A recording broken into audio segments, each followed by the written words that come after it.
thank you all for coming, and it's my pleasure to introduce Jim, who I have known since 1990. He is the founder of CoreBrand, and in the early stages was tinkering with a model, taking a look at the idea of the relationship between brand and the bottom line for shareholders. And he was modeling it out and asked me to take a look at it to see if I would vet it. And the more I looked at it, the smarter it looked. And years to come, he has worked in this area and dedicated his professional commitment to looking at the meaning of this over time. And as the database grows and the analytics grow, it gets smarter, wiser, more robust. And we have the pleasure to learn a lot about that today.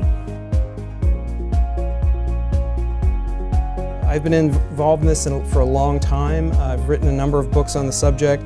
CoreBrand is made up of 50 consultants, New York, Santa Monica, satellite offices in Kansas City, Pittsburgh, and Tampa. Our core competencies is basically everything that has to do with corporate branding, building corporate branding, measuring the corporate brands, valuing them, etc. To brand or not to brand is not really the question.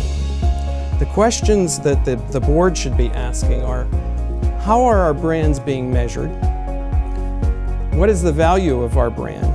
Can we really compare it to our other key competitors? What are we getting back for doing all of this? What's the return on investment for our brand building?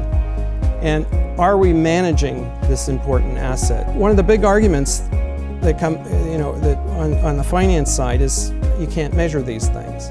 Well, you actually can measure these things, and you can manage them just like any other business asset. But you have to have a system in place, and that's the key. There's a gap between marketing and finance, and this is what hurts the companies the most. This gap is spelled GAAP, Generally Accepted Accounting Principles. And the problem is that this divide has been there forever, and it's not improving, it's not narrowing, the gap is not narrowing.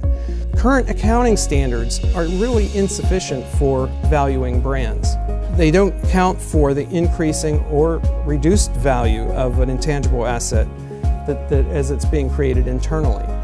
Now, if you buy this brand from the outside, then it can go on the balance sheet and everyone cares about that value. But if you're doing it internally, it's not on the balance sheet. Now, I mentioned an organization, and it's called MASB, the Marketing Accountability Standards Board.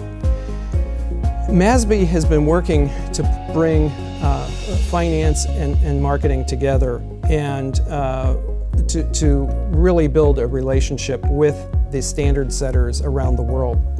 I am the co-chair of the Improving Financial Reporting team at MASB, and they have done just a tremendous job in setting goals and trying to communicate with the standard setters to change these standards. There is a direct link between brand power and stock performance, and this creates a premium price on stock.